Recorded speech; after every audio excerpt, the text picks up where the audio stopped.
If someone had told me that my life would completely change at 63, I would have laughed. That day, sitting in the bustling lounge of Johannesburg Airport, I didn't feel like someone on the verge of transformation. On the contrary, I felt lost.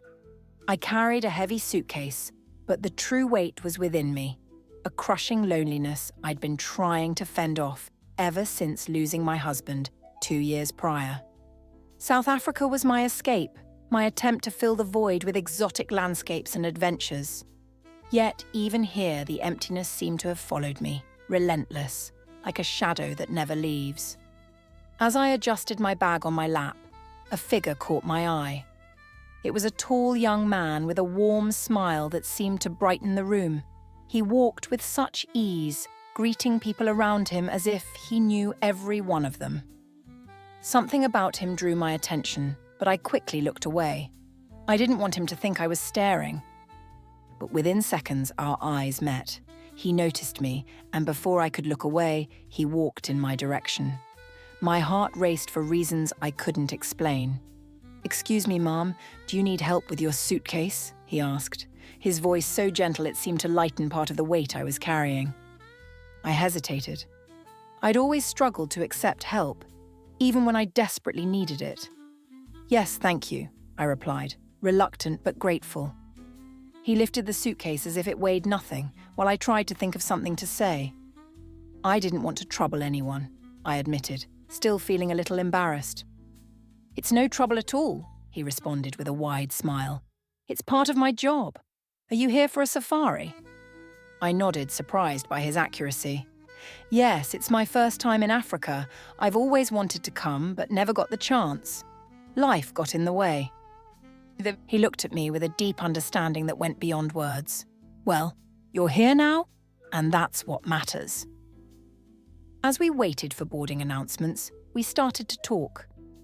He introduced himself as Elias, a local tour guide. He spoke about his work with tourists and his dream of one day opening his own ecotourism company. The passion in his voice was contagious, and to my surprise, I found myself interested. It had been years since I cared about someone else's story, but there was something about him, a spark, a determination, that made me want to listen. When he asked what had brought me to Africa, I hesitated. How could I put into words the weight I carried?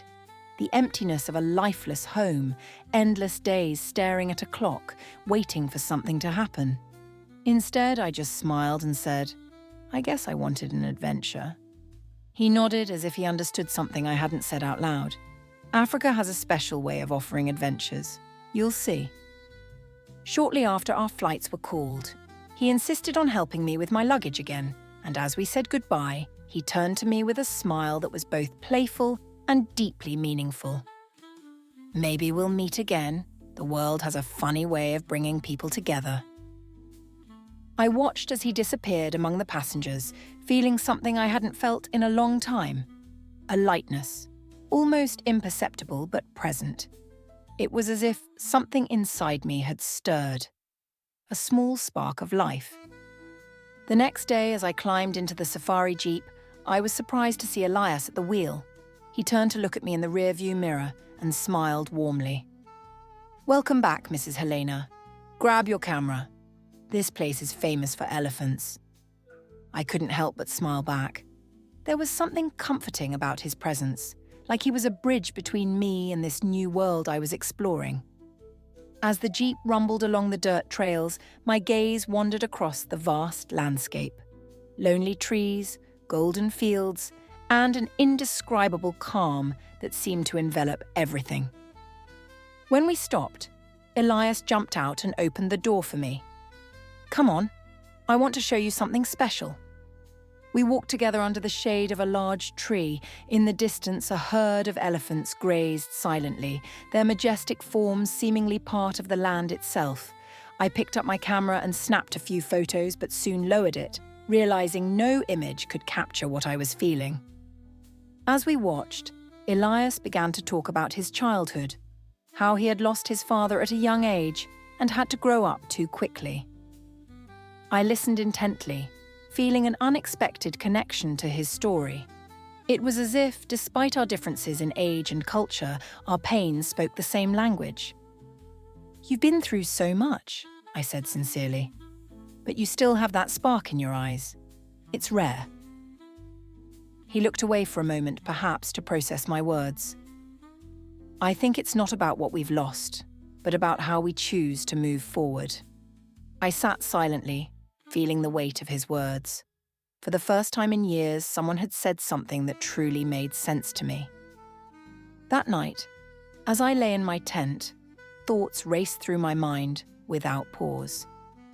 The stillness around me was nearly absolute, interrupted only by the distant sounds of wildlife. But inside me, it was anything but quiet.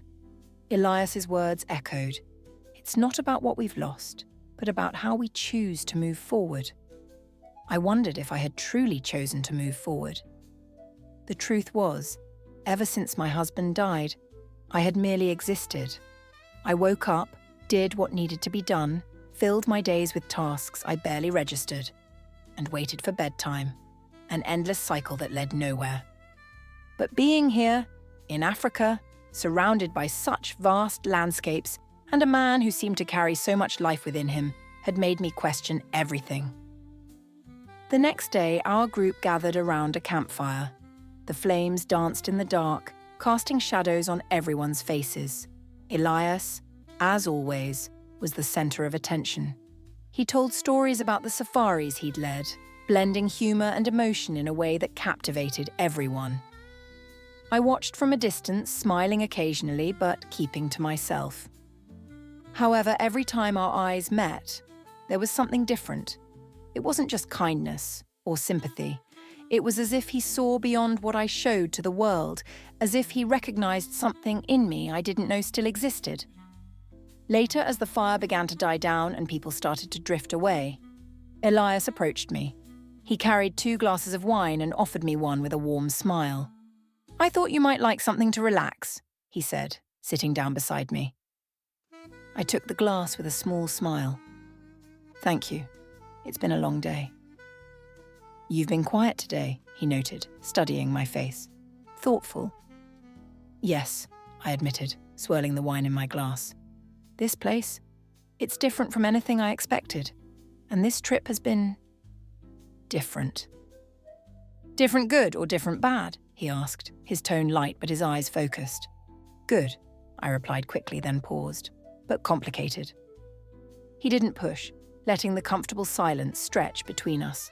The fire's dying embers cast a soft glow on his face, and I noticed the lines of weariness and experience that seemed to contrast with his age. Elias wasn't just a young man full of dreams. He was someone who had faced challenges many would shy away from. Suddenly, I felt the need to ask something that had been on my mind for a while. "Elias, have you ever felt like you were living a life that wasn't yours? Like you'd lost the person you were meant to be?" He frowned, thinking deeply before answering. "Yes, I've felt that. When my father died, everything changed. I felt trapped by responsibility, like my dreams didn't matter anymore. But over time, I realized that if I wanted something different, I had to fight for it. The life you want won't just appear. You have to go after it." His words hit me like a wave. I had never thought of life that way. For years, I'd convinced myself that my life was something that happened to me, not something I could shape. It was frightening, but at the same time, profoundly liberating. "I admire that about you," I finally said. "You have such clarity about who you are and what you want. I don't know who I am outside the roles I've played in my life. Wife, mother, teacher. But beyond that, I don't know what's left." Elias turned to me, his expression serious. "You're more than the roles you've played, Helena. You're here, exploring the world. That takes courage." Our eyes met, and for a moment, I felt seen in a way I hadn't in years. It was as if he looked beyond the layers of loneliness and uncertainty, straight to the core of who I was. Without thinking, I reached out and placed my hand over his. It was a brief gesture, but it held so much meaning. a way of expressing something words couldn't capture. Elias didn't pull away.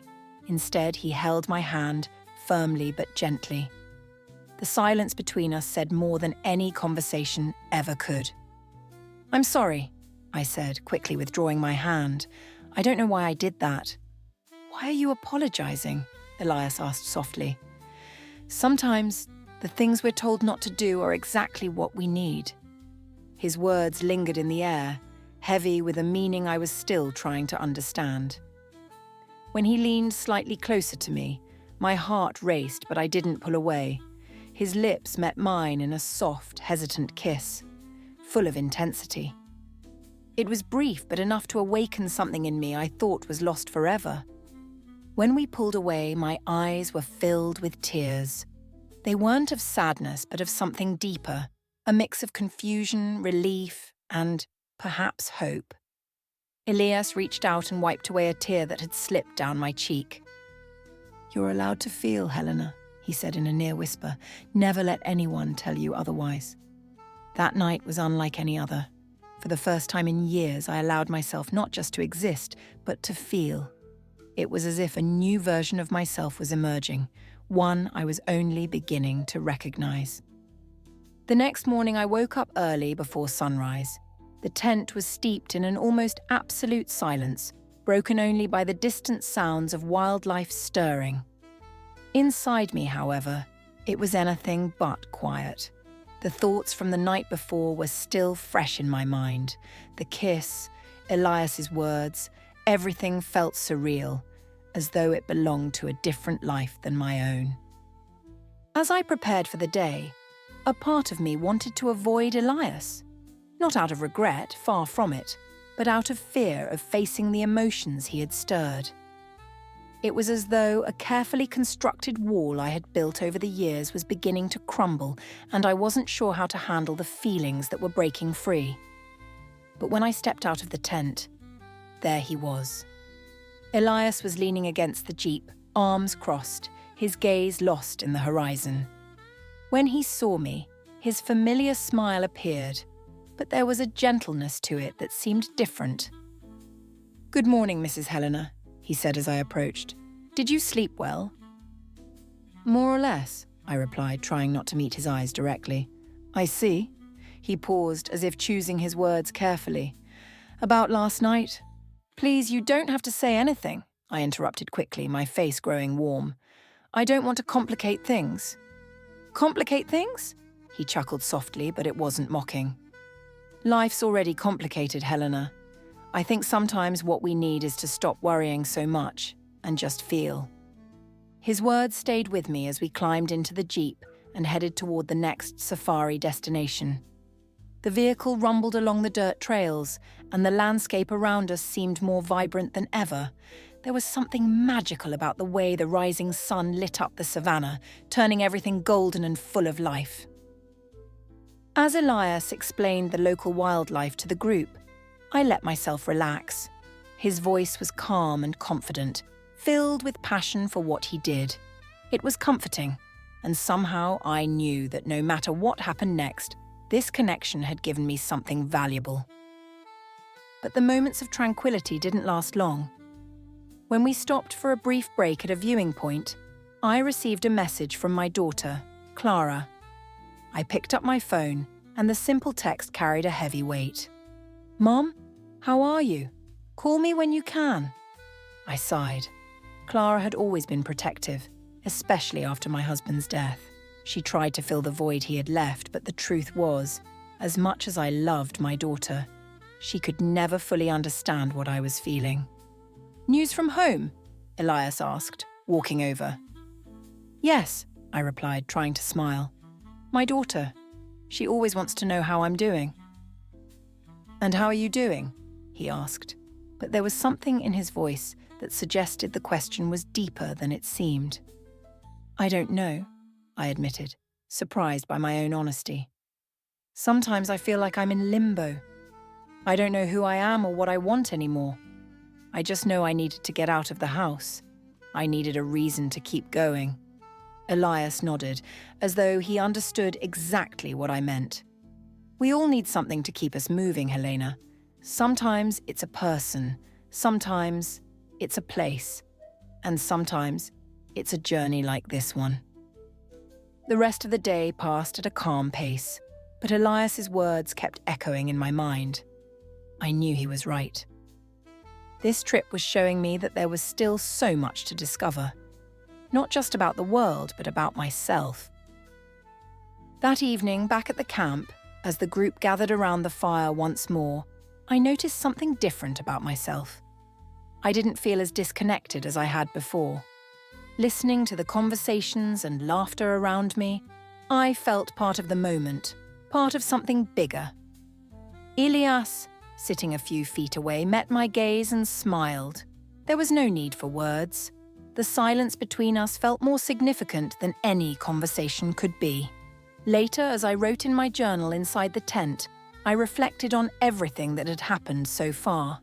The unexpected connection with Elias, the vastness of the savannah, and even Clara's concerned messages, all felt like pieces of a larger journey I hadn't anticipated. I picked up my pen and wrote a phrase that came to mind. Sometimes, you have to lose yourself completely to begin finding who you are. The next morning, it was time to move on to the next destination. Elias helped the group organize their luggage in the jeep, as attentive and kind as ever. When it was my turn, he picked up my bag and smiled. "Ready for the next adventure?" "I think so," I replied, realizing that for the first time, I meant it with conviction. The day was filled with even more breathtaking scenery. We saw lions in the distance, zebras running free, and even a rare black rhinoceros. But what stood out most to me was something far subtler, the way Elias connected with everyone, his ability to make each person feel seen and heard. He had a gift, and I knew that this gift was beginning to transform me too. As the journey continued, I realized it wasn't just Africa that was healing me. It was a combination of everything: the nature, the people around me, and most importantly, the courage to open myself up to something I thought I had lost forever. The next morning, I woke with a mixed feeling of peace and anticipation. The safari was coming to an end, and soon I would be back to the routines of my life. But something inside me knew this trip had planted seeds of change. As I packed my things, I heard voices outside the tent. Elias was organizing the group for the final leg of the safari. When I stepped out, he saw me and waved. "Good morning, Helena. Sleep well?" I nodded with a smile. "Better than I expected." "Today's going to be special," he said, his eyes gleaming with excitement. "I have a place I want to show the group before we head back." We climbed into the jeep and set off. The day was clear, the sky a deep blue, and the savannah seemed more alive than ever. As the vehicle moved forward, I looked out at the horizon and felt a quiet gratitude. Every turn of the road, every animal we spotted in the distance, every conversation shared. It all felt meaningful, like pieces of a puzzle finally falling into place. After a few hours, we arrived at a spot Elias called the heart of the savannah. It was a hill overlooking a vast, endless plain. From up there, we could see herds of animals moving slowly, as if part of a choreographed dance orchestrated by nature itself. While the group explored the area, Elias approached me. "What do you think?" he asked, his gaze fixed on the landscape. "It's beautiful," I replied honestly. "It feels untouched, like the world is perfect for just a moment." "That's why I bring people here," he said. "To remind them that even in the midst of chaos, there are places and moments that remain pure." We stood in silence for a while, just observing. I wanted to hold on to that image forever, not just in my memory, but in my heart. As we walked back down the hill to the jeep, Elias stayed by my side. "Helena, can I ask you something?" "Of course," I replied, curious. "What will you do with all of this?" He gestured toward the landscape around us, but I knew he was referring to the experience as a whole. I paused for a moment, trying to find the right words. "I don't know yet, but I feel like something has changed in me, like I've left something behind here, something I don't need to carry anymore." Elias smiled, as though he understood exactly what I meant. Sometimes, what we leave behind is just as important as what we take with us. When we finally returned to the city, the weight of the journey's end began to settle in. At the hotel, as I packed my bags for the flight home, I felt a lump in my throat. It wasn't sadness, but a complex mix of emotions I couldn't yet name. Elias met me in the lobby to say goodbye. He carried my last piece of luggage, just as he had on the first day. When we faced each other, there was a silent understanding between us. "Thank you, Elias, for everything," I said, my voice low but steady. "You don't need to thank me, Helena," he replied with a smile. "If anything, I should thank you. You reminded me why I do what I do." We stood there for a moment, and before I could hesitate, I stepped forward and hugged him. It was a brief gesture, but it carried so much meaning. When I pulled back, I realized my eyes were misty, but for the first time, I didn't mind. On the plane, as the city faded into the distance, I stared out the window, replaying every moment of the trip in my mind. Every laugh, every conversation, every scene of the savannah, and, of course, Elias. He had been more than a guide on this journey. He had been a catalyst, someone who helped me see that there was still so much to discover about myself and about life. When I arrived home, everything felt both familiar and different. The house that had once felt oppressively silent now seemed lighter. I began to write about my trip, not just as a way to document what I had experienced, but as a means of understanding the internal changes it had sparked. In one of my letters to Clara, I wrote, "Sometimes, life takes us to places we never planned, but places we desperately need. Africa wasn't just a destination, it was a lesson. And maybe, just maybe, I've started to learn who I am again." A few months later, while browsing the internet, I stumbled upon an article about young African entrepreneurs. There was Elias, smiling in a photo alongside his team, standing in front of a safari jeep with the name of his new ecotourism company painted on the side. My heart swelled with pride and, yes, a touch of longing. I closed the laptop and took a deep breath. Life was unpredictable, full of unexpected paths. But for the first time in years, I felt ready for whatever came next.